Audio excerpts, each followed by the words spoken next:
Good evening, folks. I think almost everybody's chimed in.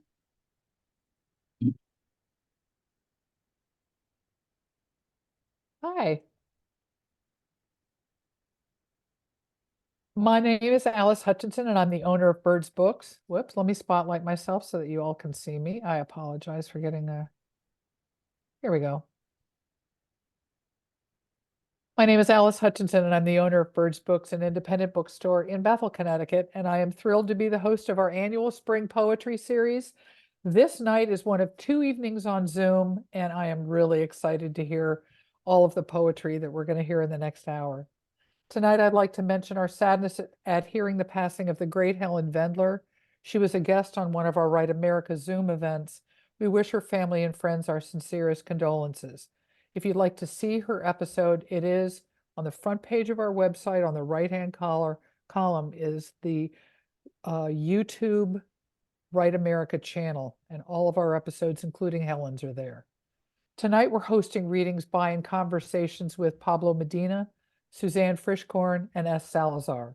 I will return at the end after the readings to bring your questions and comments to the authors if you have any. During the episode, please feel free to make comments or ask questions in the chat, and we will do our best to address them during the discussion at the end, but please remain muted otherwise. Tonight's episode is being recorded, so if you missed something, you can go back and rewatch. The Birds Books YouTube channel is on the right on the front page of the website. It is a separate YouTube channel from our Write America website, YouTube channel, excuse me. Our first poet is S. Salazar. Raised in the Pacific Northwest, S. Salazar has always felt at home in the mountains. As an English teacher, she strove to show students that success isn't defined by background. As published at Harper Pallet, Acetos Review, Booth Journal, Poet Lore, and elsewhere. She is an MFA candidate currently juggling multiple poetry and young adult fiction manuscripts that explore generational trauma, identity, Latinx heritage, diaspora, and mental health. Her debut poetry collection, Raíces, Relics, and Other Ghosts, examines topics of disconnection and reconnection to her Puerto Rican roots through trial and error, genealogical exploration, and the search for long-separated familia. When she isn't writing, she can be found hiking with loved ones, talking to her parrot Gizmo, and gushing over every dog she sees. Please welcome to the screen. Where are you? Here you are. You found me.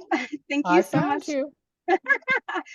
Thank you so much for having me. I am thrilled and honored to be reading with Birds Books.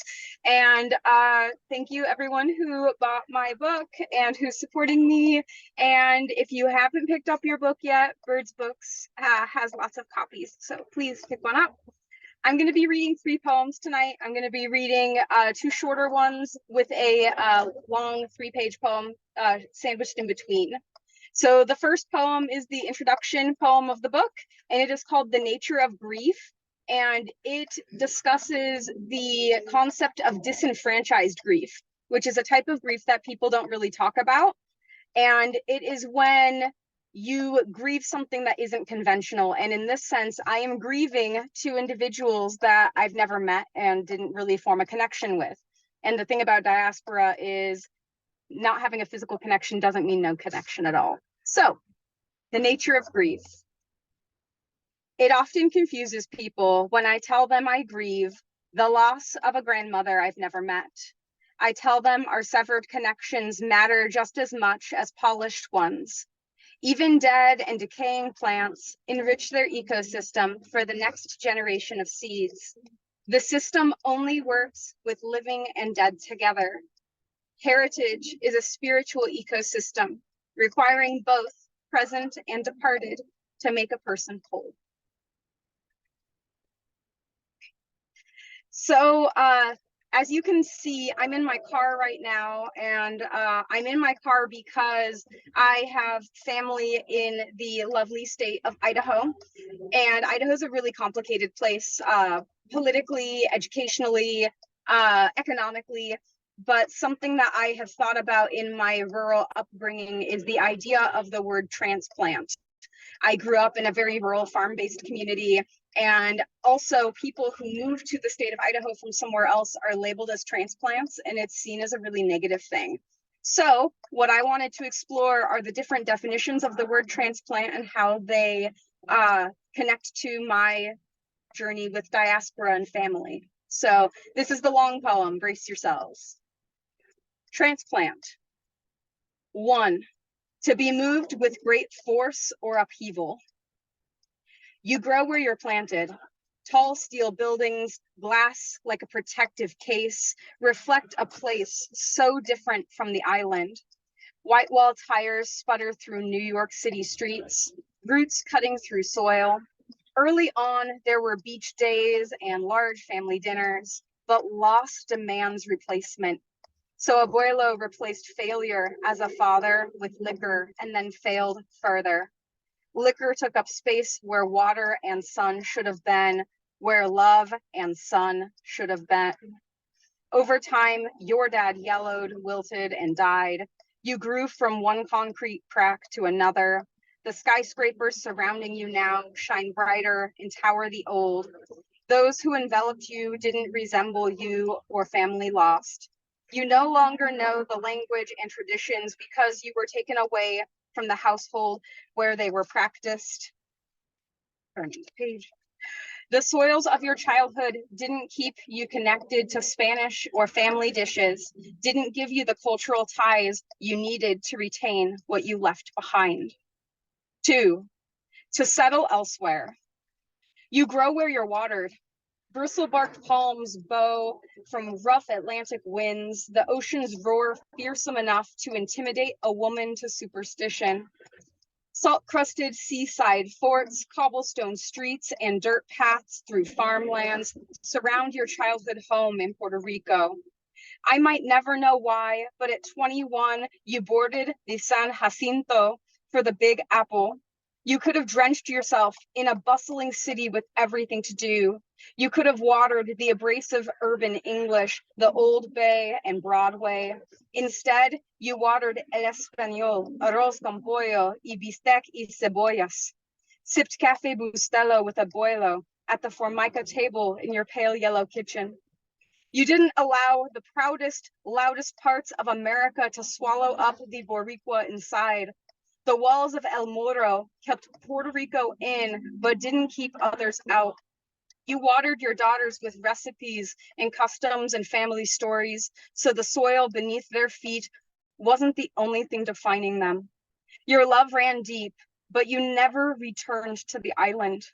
Did you miss where you came from? Or was it just easier to maintain tradition so the new wasn't as overwhelming? Did you want to go back? Did you not have the money to go back? Did the people in your life hold you back? Once, Titi told me you could speak English, but when your tongue stumbled over our clumsy vowels in silent ease, people laughed. They didn't take you seriously. They focused on the differences of your roots instead of the mutual soil shared. But you weren't watered in English, Old Bay, or Broadway, not in the land of the free and home of the brave.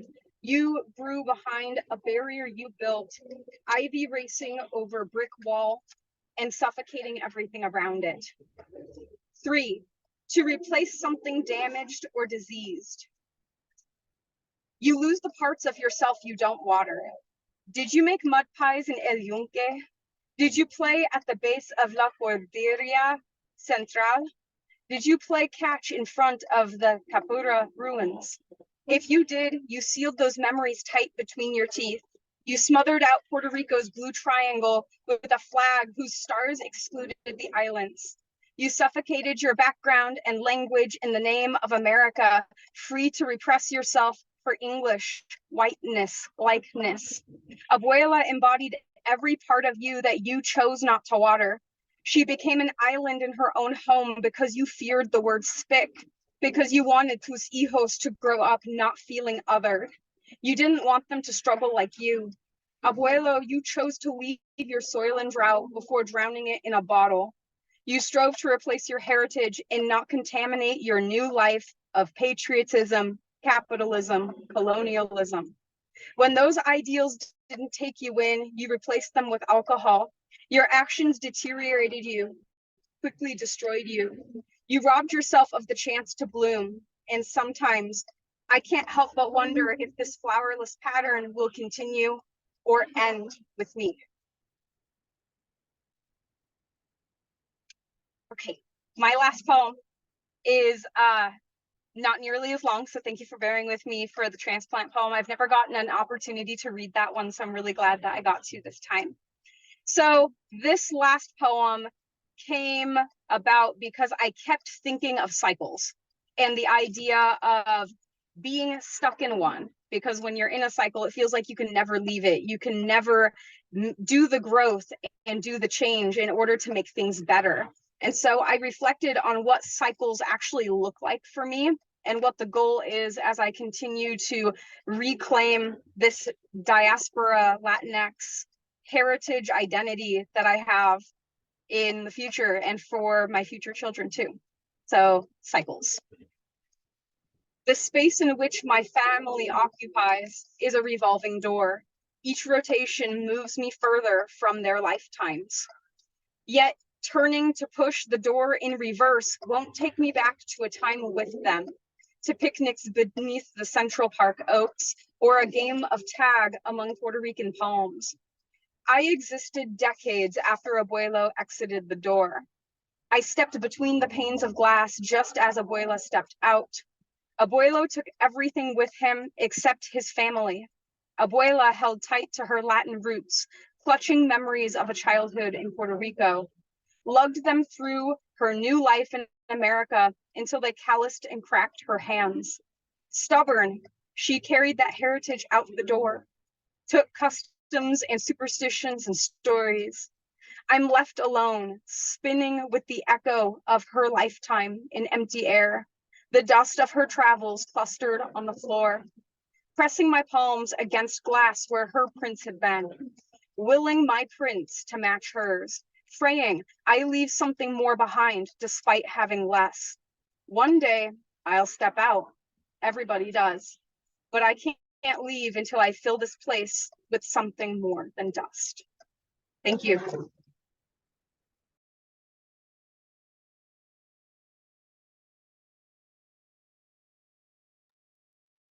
Thank you so much. Let me look at this. Oh, here. Our next poet is Pablo Medina. He was born in Havana, Cuba, and grew up in New York City. He is the author of more than 20 published works, including poetry, fiction, works in translation, and a memoir. Medina is the recipient of numerous honors and awards for his writing and translations, including fellowships from the National Endowment of the Arts, the Rockefeller Foundation, the Guggenheim Foundation, and the Lila Wallace Reader's Digest Fund. He has taught at a number of American colleges and universities, most recently the Warren Wilson MFA program for writers. With poet Mark Stratman, Medina translated, pardon me, Federico Garcia Lorca's Poet in New York, a translation that John Ashbery described as, quote, the definitive version of Lorca's masterpiece, close quote. Please welcome to the screen, Pablo Medina. You're muted. Pablo, you're muted. Hey, can you hear? Can you hear me? Yes, Okay. I can hear you now. Thank you. Thank you for having me, and thank you for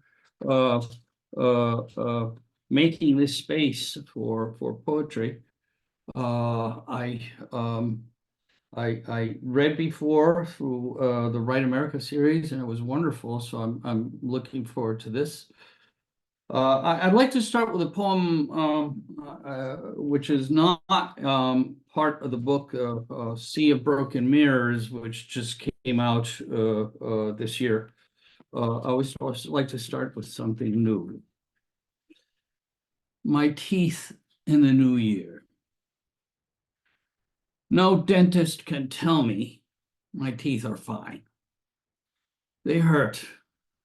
They grate and grind, trying to pulverize time. My jaw, stubborn mule, or kicked by one, refused it entry. Unswallowed then, time withdrew. My jaw relaxed, but in it remained a scant memory of bone and sinew, what a beginning is and how the end comes slow or sudden like a cat. The rest of the poems are from Sea of Broken Mirrors, just published earlier this year. I some years ago, I moved to Vermont and found myself in a place that I never could have imagined living in, and found myself actually loving it. Now I split my time between Cambridge, Massachusetts, and the little village of Williamsville, Vermont. And this is called Canticle of the Moon in Vermont. It's there are references here to Du Fu and Li Bo, two Chinese poets of the 8th century. Some of you may know. And in particular, Li Bo, or the story of Li Bo and how he died. Apparently, he liked his wine. And one day when he was a little tipsy, he saw the full moon in all its glory reflected on the river where he was. And he went out got on a boat, went out to kiss the moon. And when he was in the middle of the river, bent over, fell into the river and drowned. Canticle of the Moon in Vermont. Before the lamp is the moon, before the moon is the map to the palace of time, the surrendered mottled eye of a seagull in a jar, mother of werewolves and hens, trickle down sun, caliper of clarity. Moon, the pox, the moniker, the biscuit dipped in milk. Moon withdrawn at dawn, moving like a Chinese bicycle. Du Fu, Li Bo, Du Fu, Li Bo. Who has loved you cannot forge you, give you up or turn you down. Moon, the emperor enterprise over the gas station in the branches of a tamarack, used for love and used for fate. Let me kiss you, luscious wafer, on the river where you shimmer, dressed in tin and tassels, raptured in a field of glass.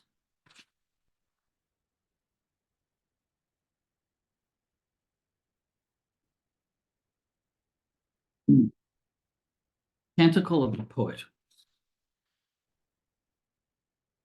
If the poet looked in the mirror, he would see his ears inflamed with the past.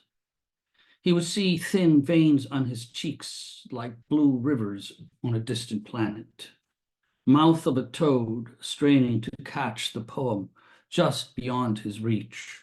Almost a smile, almost a dance, in and out of the mirror's frame.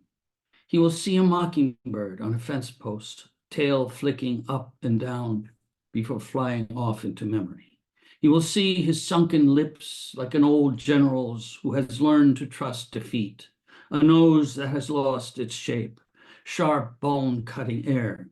He will not see his tongue or his elbows stiff and stony. He will see the mole on his forehead, touch of the woman, his wife would say, hair tousled, thinned out, anguish and peace fighting a battle to the end on the dry bed of his intelligence. Many struggles with others, many more with himself. He will see his wife, her closed and dreaming eyes. It was never about the money or the houses or the sex. He will see clouds, an empty parking lot. He wishes he could see the island of his birth, a storm out at sea bringing rain, water gathering in puddles on the road to his childhood home.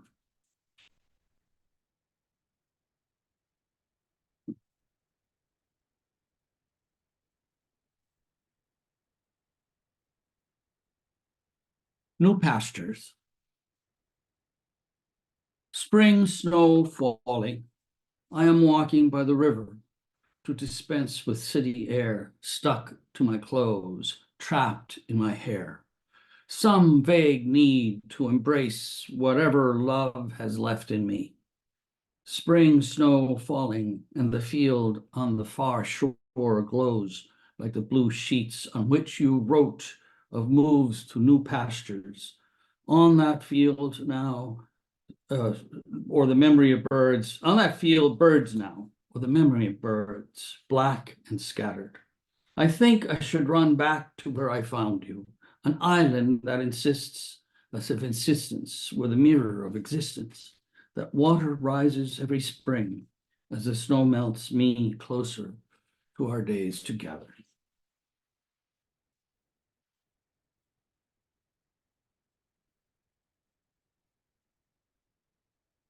You might see a lot of nature imagery in these poems.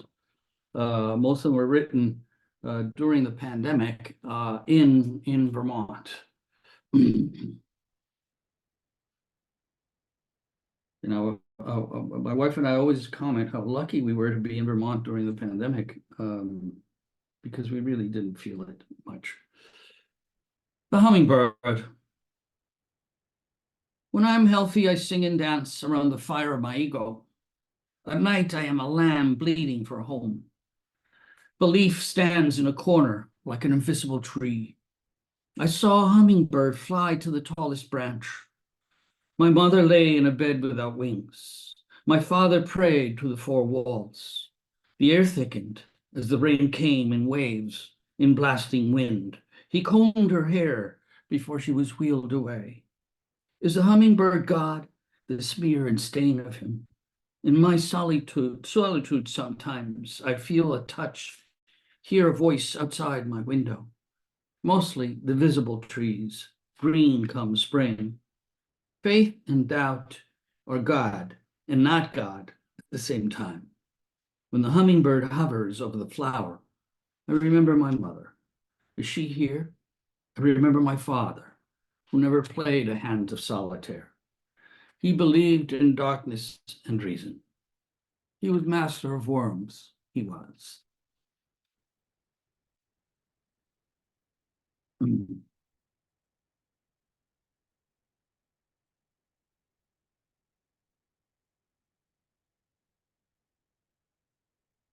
The gift. I'm a child of the sea, but I've always lived by rivers. They're never the same. When the moon is full, I stop in wonder. When winter comes, I crawl in my cave. I used to love the city, its buildings and clamor. Now I'd rather walk in the woods and bathe in the breath of trees. The watch on my wrist reminds me I will end where I began. Time is a gift unearned. I have a dog named Diego who hates when I leave the house, afraid I'll never return. There is no comforting him. Just now he shook off a thought he didn't like. He learned that trick from me. My wife sings in the morning and tries to get me to dance. Last winter, we ran naked through the falling snow. I feel blessed there are things I know, and many more I don't. My dearest friends live far away. I long for them as I long for comfortable clothes. My son has become a man. He looks like my father and acts like me sometimes. The day will come when sleep is a seed, and the seed will grow in ways I do not understand.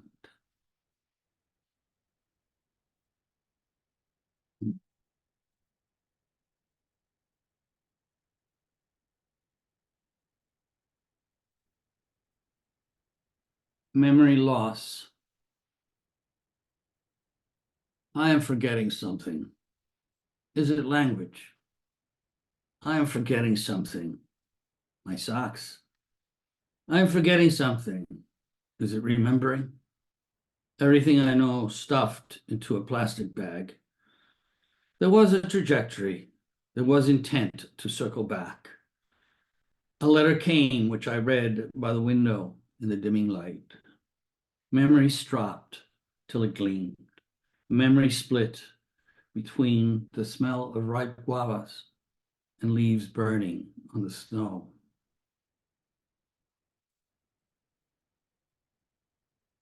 I'll end with this poem, which is called Cassie in the Garden. Cassie is my wife's name, and when she gets to gardening, oh boy, there's no holding her back. This is called Cassie in the Garden. Cassie's in the garden, planting the flowers that bless us. Unaware she is the flower with a prickly stem that draws blood. Blood, I said. Look at those petals, red and succulent. Lucifer time. Lucifer and God dancing a sardana, sorting out the many poisons of life. When she's done, she comes back in and drinks a glass of water. She's taking a shower now. Thank you.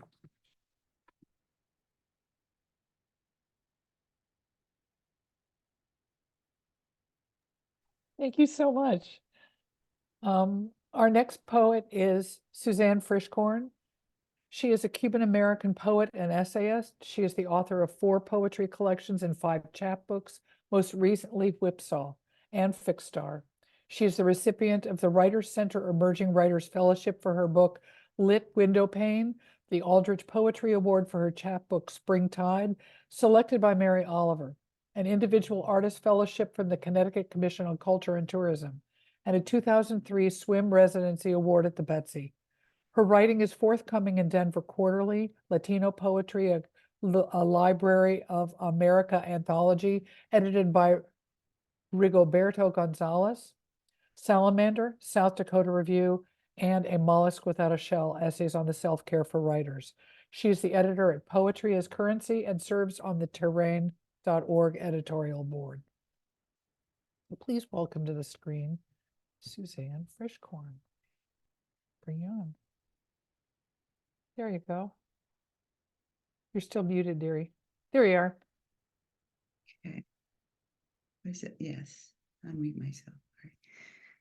Hey, thank you so much, Alice, for inviting me to this really incredible reading. I'm so happy I got to read with S and with Pablo and hear their powerful and beautiful poems. S's book poems really resonated with me because they remind me a lot of my book Fixed Star and the themes in it that explores the cost of assimilation. So I think I'm going to begin with maybe 3 short poems from Fixed Star, and then move on to Whipsaw. So Fixed Star begins with 2 sonnets, which are part of a longer sonnet crown of sonnets. But I'm just going to read the first 2. Cuban Palomita. Birth cleaved me in half. The sea I grew legs in, now a dissonance, a fixed star. The Atlantic where I summer cannot diminish the dichotomy. This figurine, with its sash cinched by gold leaf, its delicate arm grafted with glue. It's the din of fiesta I hear on the boardwalk, that green button of memory, an earring tucked into an envelope found in a bureau with the scarves. Found in a bureau with the scarves, an imprint of identity, a single gold ball stud, evidence of cultural piercing, a lace dress, a first language, all myths once we moved north. Washed on shore, we lost our heritage. Sometimes it happens when you're standing. Watch yourself. Perhaps it's as effortless as drifting, the soft light of a street lamp on a November morning, taking the edge off the stars.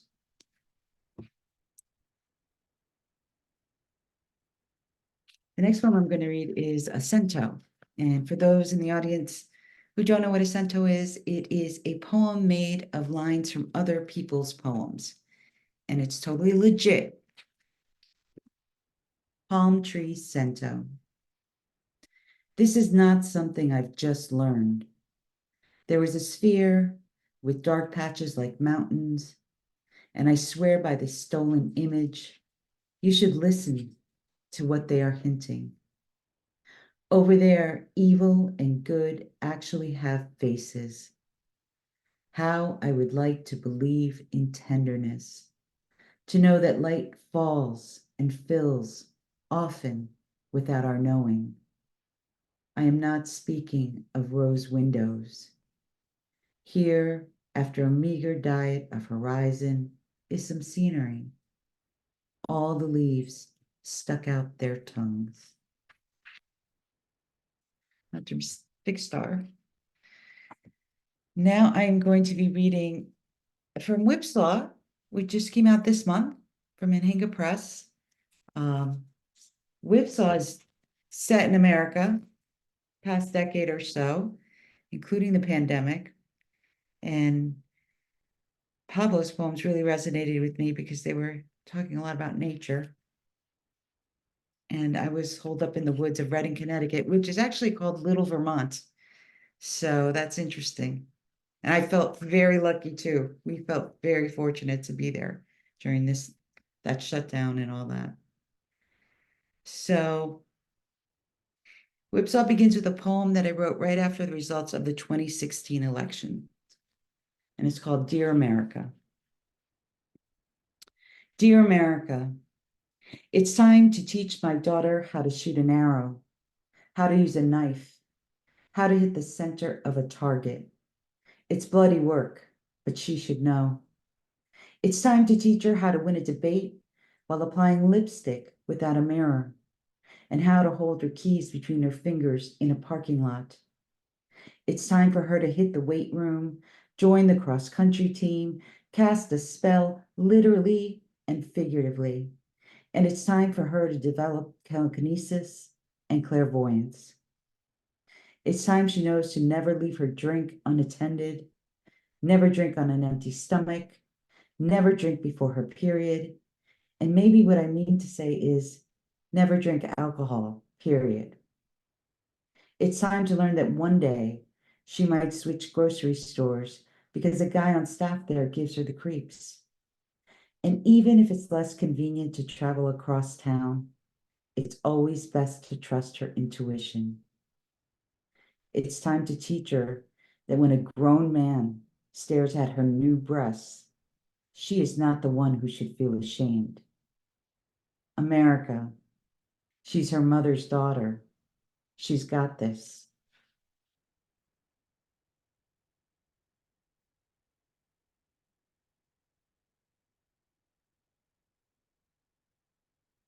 When I lived in Connecticut, I recently moved. I lived in Connecticut and wrote in Connecticut for about 30 years, and I recently moved to Syracuse, New York last summer for my husband's job.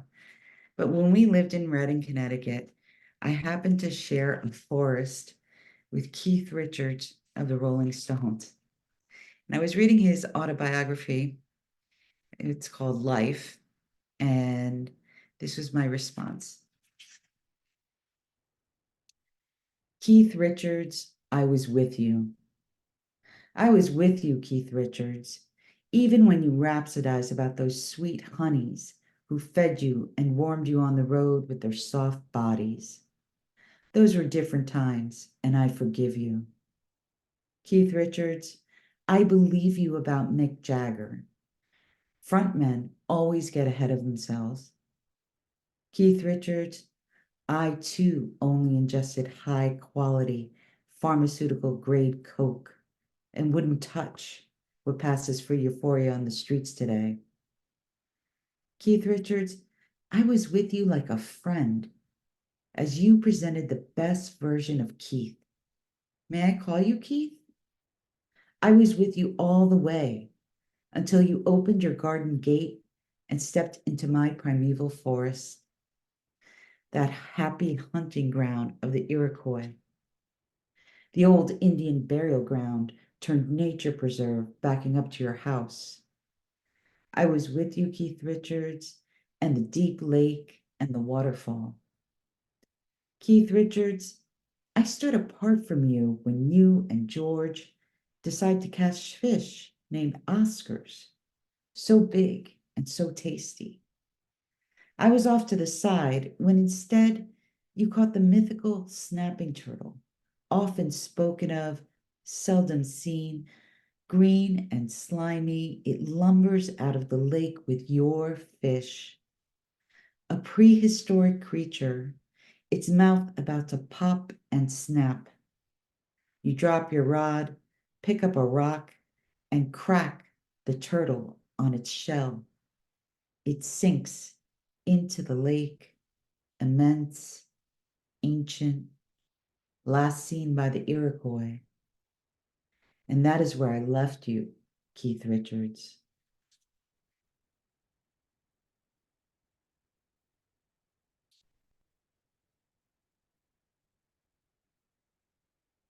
Trying to read different poems than I usually read.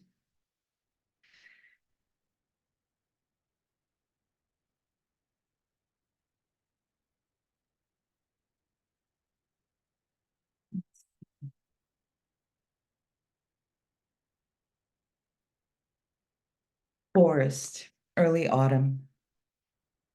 I fix on the overstory, how the trees slip their reds and yellows on bit by bit. Once I was a detail in the understory. I bloomed in shade like some weird poisonous plant, and also the victor of a fable written before I was conceived, before I germinated in the scat that covered the whole of my childhood. Why did my father strive to drag me back to Hades at twilight on Wednesday night? I want to write about the forest, the way leaves change in a seductive slow dance in early autumn. I want to explore root systems, how parent trees guide nutrients to their sapling. I want to tell you trees grow close to each other over great distance and many years. He tried to drown me in his bottle of sorrows. He keeps it by his side while he ticks columns of who wronged him, how, and why. Trauma is delicate. 20 years can pass, and like a hair trigger pistol, someone explodes. Someone says, enough.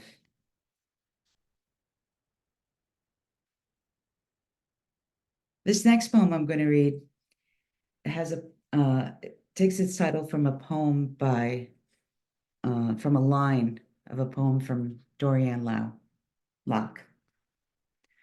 The dark horse I rode in on.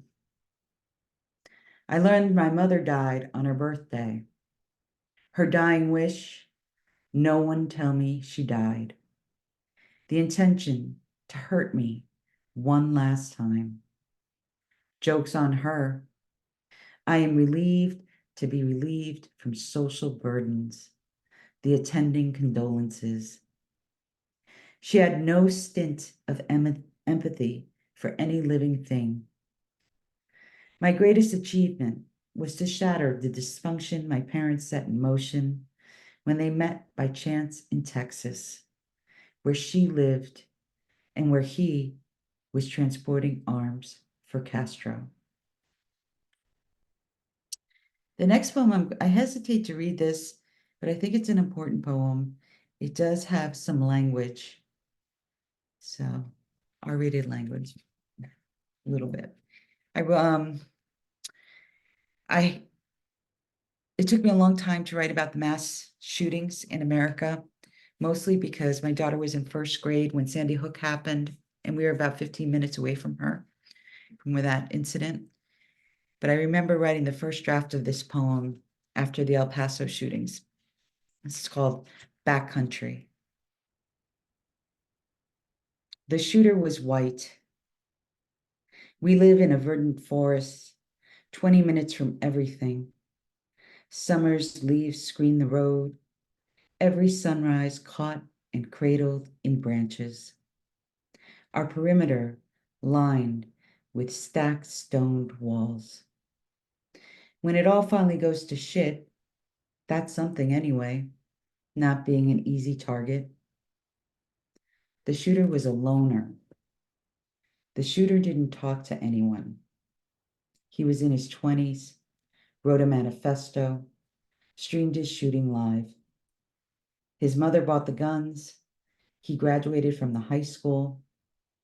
No one would fuck him. No one raised him that way. No one followed up. No one can believe it happened. They never thought it would happen here.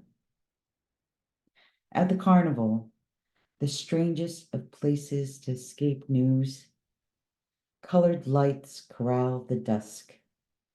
Dark clouds speed toward us. Lightning flickers sky. We gather our children and drive home.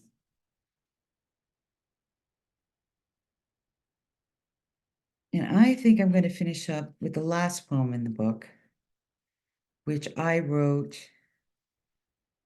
in the spring of 2020 during the, it was around the time of the protests against systemic racism.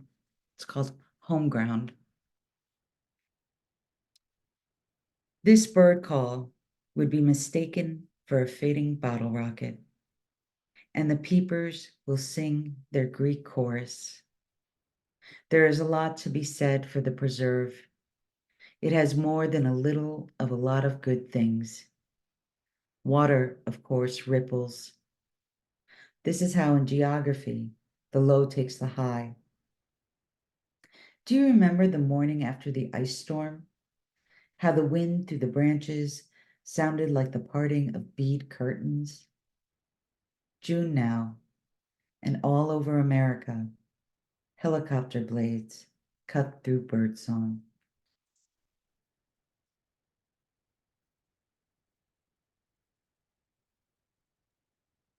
I'm clapping. I'm seeing silent clapping going on too. I'm going to add spotlights here. Let me look at clapping. How wonderful. Now, where is S? There you are. You're still here. I'm so glad. Add spotlight. All of us are here now. I want to make sure that everyone knows that they can ask a question in the chat, and I'm happy to pass it forward. But I just thought it was an opportunity for the three of you to kind of talk about your work or each other's work or anything that you want to bring up. You're welcome to do that. I know that some of the questions I always have is what drew you to poetry as an art form as opposed to prose or anything else. And it sounds like a really pedestrian question, but it isn't, because I really feel like I discovered poetry late in the game. And I just always want to know what drew people to write in that form without teaching us a class, because I know you're probably bored doing that. Well, I'll just say, it's a very simple thing. It's the only thing that I could do reasonably well. And I tried doing just about anything else. And poetry seemed to be something not only that excited me, but that excited other people to whom I read these poems. So that's what drove me. It wasn't the profound reasons came later. But initially it was just that. I got people excited about what I was writing, and they excited me too. And so then it was just a matter of continuing on that path with a few brief forays into, as you described, fiction and translation and so on, but always with a view toward bringing out the essential in me, which was poetry. For me, Yeah. I love what Pablo said, but for me, it was a little bit different. I had never intended writing poetry. And I had this horrible year in 1993 where I got divorced and my brother died. And I was a single mom suddenly, and I was very young. And when my brother died, I was a writer before that. I wrote journalism. If I thought if I did any creative writing, it would be like novels or short stories. But I found that during my grief for my brother, I started writing poems. I didn't know they were poems, but it was a way for me to like process that grief. And then I started reading them at open mics. And as Pablo said, I had people reacting to them. And that was interesting to me. So then I went and learned everything I could about poetry. And it eventually became like a love of the art. Made sense. I love language. So here I am. Yes. I love that. Thank you for sharing, for both of you, and also your beautiful poems. So for me, my love of poetry started with a seventh grade project in English where we were assigned to write poems of all these different forms. And I remember printing out these poems through Microsoft Word, and I'm like 12 and I have crimpy scissors and I'm pasting it onto construction paper and binding it with yarn. And I just remember feeling like poetry is the art of English class and of language. And as I grew up and grew older and life got more complicated, I still feel like poetry is the art of literature. And it's the form where I can have the most play and have so much fun with what I'm doing. And even when I'm writing about topics that aren't fun, the forming of the poem is always a hoot to put on the page. I love that. One of the things that was that seemed important to me in your poetry is I know that Suzanne and Pablo mentioned place, where they were. You were in Vermont, you were in Connecticut. And by the way, I'm very disappointed in Keith Richards. I know. I I'm can't so believe sad about that, but it. it is what it is. But how important is where you are? Are you driven by, is it just the stage of life you're in? I mean, what drives you? Do you get up and write poetry every single day, or is there something that just blows you away and you have to kind of release it? I mean, how do you, I don't I mean to, write I write every single day. you do. I do. Whether it's any good or not, that's not my issue right then. I'm just putting things on the page. And it's only after some time that I go back to it and see what I've written and see whether that leads anywhere, or whether the stuff I wrote is just junk and I discard it. But it's the practice that I'm concerned with now. It's a manipulation and the play, as said, with the language in combination with my own concerns and my own issues. So that's what it is. There were times when I couldn't write every day because I was teaching and I was doing other things. But now I'm lucky in that I can do that. I no longer teach, not on a regular basis. So I feel lucky that way right now. Do you carry a notebook to make notes about phrases Yes. or words or observations? Yes, and I also make notes on books I'm reading. Just things that occur to me. So my margins are filled not necessarily with notes about the book, but my own little ideas Huh. about writing, or a line that might occur to me, and so on. I want to echo Pablo that it's a practice. And while I don't write every day, I do something in service to the art every day, whether that is writing or practicing or reading or submitting. But now, I think the most joy I get out of it is playing with language. Deep play is really important to me. Beginner's mind is really important to me. and I tend to let my subconscious take over. So I do a lot of automatic writing. I do a lot of surrealist thing, anything to tap in, lots of tricks to tap into my subconscious because I know it's much smarter than I am. And I often walk away and find that, distance always reveals whether something is good or bad, right? So yeah, it's all fun. I love it. I don't even now, like, I don't think I would, even if I just suddenly stopped publishing or any kind of like, I think I would still do it every day. It's such an important part of my life, so it's how I see things and figure things out. Yeah. Yes. So I definitely do the thing when I'm reading poetry books. I write down what I'm thinking about. So thank you, Pablo, for making me feel less alone in the fact that I'm doing that. I'm not just annotating for school.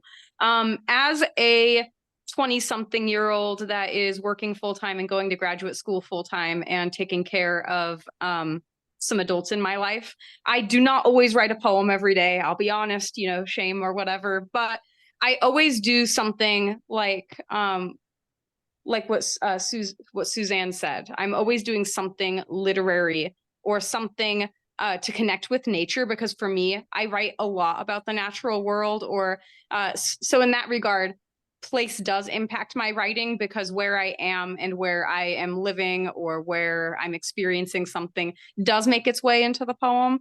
But I'm either experiencing something in the natural world or reading or writing. And for me with poetry, it feels like a sneeze. Like if I don't write a poem or try to write a poem, hold on, there's a dog. Every like month or so, it feels like there's something wrong. There's something like stuck in my body. So then I sit down for a couple hours and usually more than one poem comes out. It really is like a weird big sneeze for me, which is not the most poetic professional thing I could say, but it's how I feel. So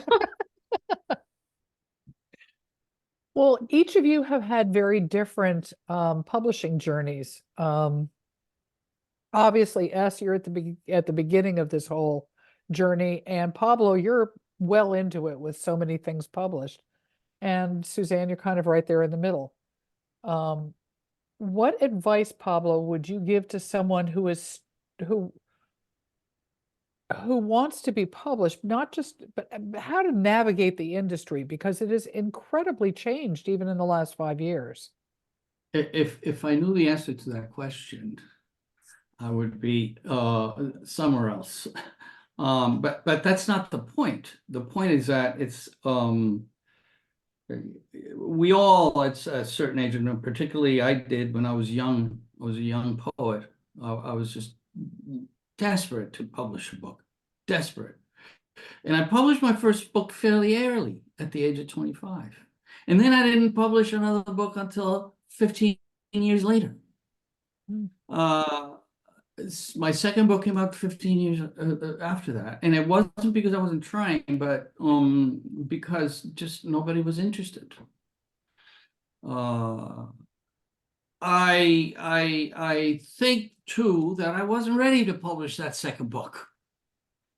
So that it became just a matter of allowing that time, that quiet time, that silent time, to do its work in me.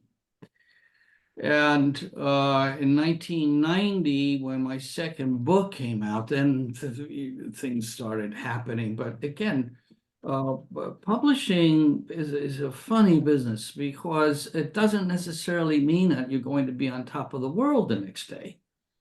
Oftentimes not. And the worst thing you can do is compete against other poets and other writers for publication. You really should just compete against yourself and your strengths and your weaknesses as well, and try and turn your weaknesses into your strengths. And allow that work, which is silent, quiet work, to flourish.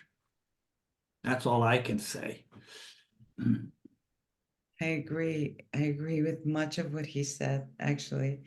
I do think that it's hard to say this to young people because you're so, like, the desperation to publish is so bizarre, that kind of validation you think you're going to feel. But really, at the end of the day, it's about the work.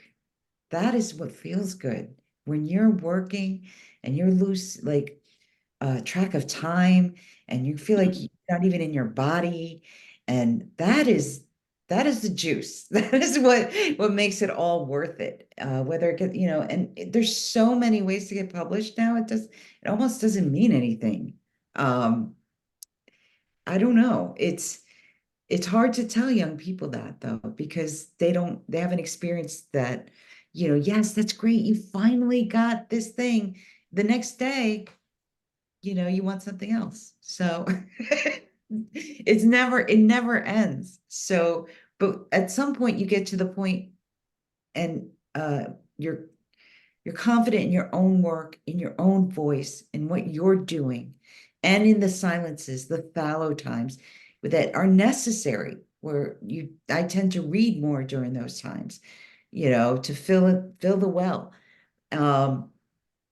But I guess that just takes experience, because eventually you don't,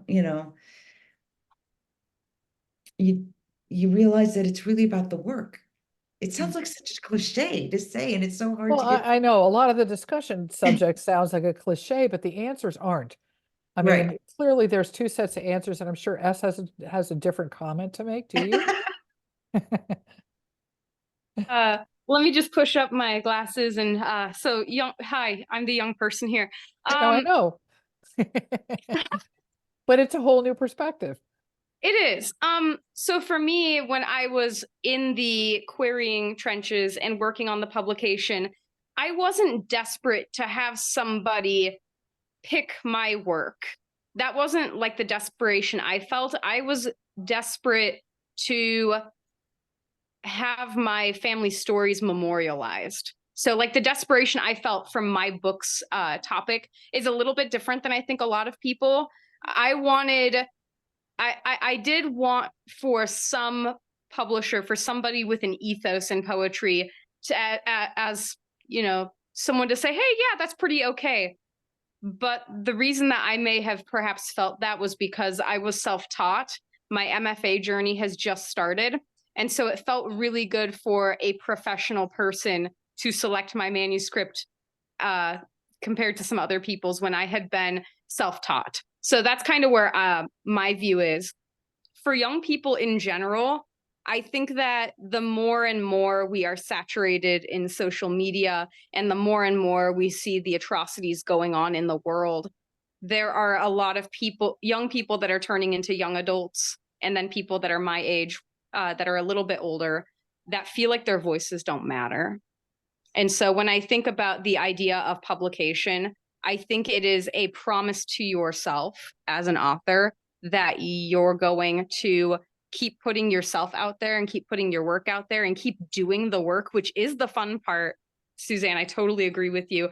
Writing the poems is so much more fun than the publishing part. Just to, let ourselves know that, the world around us might be burning, but we have our poems. Well, it's interesting to talk from the publishing end, because Suzanne has been in my store before, and she was read in my store before. And it's one of the things that we pride ourselves on, is having as much poetry as this little tiny store can hold. A lot of Connecticut poets, and we've become friends with a lot of them. As Pablo and I both have experienced, Write America was a video series for 2 years, hosted by me, that exposed me to the broader circle of a lot more poems and poets. But to say it, to hear a poem read by the poet, to me, is the ultimate goal. And it's odd for me to say that, because I'm in publishing. But then, having heard your poetry, I now want to be able to hear more of it, and I want to hear that voice again. So that's where, when it comes to poetry specifically as a genre that I sell in the store, it's what voice resonates with you when you pick that book up and you read it. Now, I know someone who is our poet laureate here in town, who is a professor at a university here in Connecticut, And he just published his first book and he's in late 40s. Now, he may not have ever published a book, but people gave him such a hard time after hearing him read publicly for so long that it was time. So it became an organic process of us hearing the poetry and wanting to hear more of the poetry and wanting it from him, that he started to put his books in print. So it seems to be, I'm appreciative of your different journeys and your different perspectives on publishing. But for me, I want to hear it live. I always Mhm. want to hear it live. I don't do open mic nights because the local coffee shop does that. I invite poets here specifically to read their works so that people can know who they can get to know their poets a little bit better, because there's a lot of poetry going on. And I think, you may or may not be right about caring about poetry. I have a lot of people coming in here asking for it.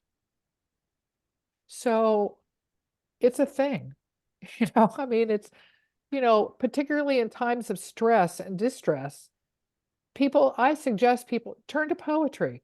If you can't find a book because you can't track the narrative because you're under a lot of this, when they go to hospitals, take a poet. Our first poet laureate had a project where she took a deceased, Dick Allen, who used to be our poet laureate here in the state, left all of his poetry to Courtney Davis.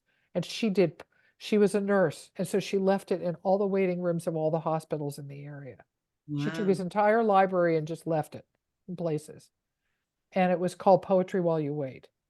So there are ways to get it out there other than just an open mic. There are ways to just hear poetry. That I said too much because it's your event.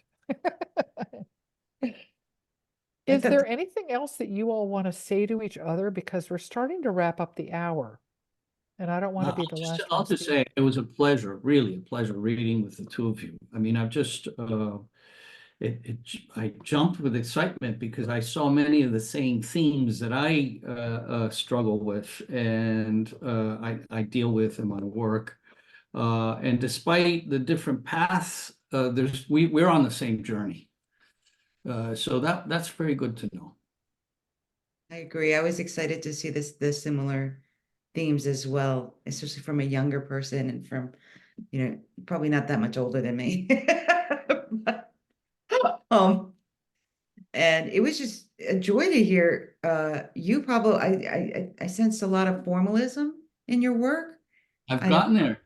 Yeah, I really enjoy that. I'm a fan of that, and the passion and interest and the way you explored, um, the loss of your Puerto Rican culture. I really read that resonated with me as someone who grew up losing her Cuban culture. I mean, all of it. It was really a great curation of people together, Alice. I'm really glad you invited me. I enjoyed both of you Well, reading. S is the one who started it because I saw her read last year at the beginning of this year, actually, January, I think it was, at an MFA residency. And I looked at her book and she said, would you consider carrying my book, as authors often do? And I'm reading it while other people are, talking about different things. And so I'm sitting there reading the book. And then she came up to me afterwards and she said, I would really like to read with other Hispanic poets. And I said, okay, let's just see how that plays out. And then it just organically came together because I kept trying to make these plans with Pablo that weren't working out. They just weren't working out. They just weren't working out. And then, and then Suzanne said yes to my query about poets reading. And so this grouping came together all on its own, just sort of the universe threw it together. And I couldn't be more pleased because I love your poetry. I love the thematic, similarities, but differences too. And so, do you That's the want to add a wonderful comment? thing about Yeah, go writers, ahead. right? It's like, Yeah, you guys are great. you can write about the same thing, but it's not going to sound the same, right? Exactly. Interesting. I love I it. guess the only thing I want to add is like it's crazy how different our lived experiences are, how different our poems sound, and how the different ways that they resonate with readers, and how we still all enter this space, and it's like we're in the same home. Nice, very nice. It's true. You guys, it has been a tremendous joy to have you together tonight. And I do want to remind those of you there that I put the link in the chat so that if you want to go get the books, we can help you with that. But it's been a pleasure to listen to your poetry and to be with you this evening. So thank you all. And Thank you. I hate to sign you, off, but I Alice. really do appreciate it. Thank you. Thank you. so much. Enjoy the evening. Bye-bye. Thank you. Thank you.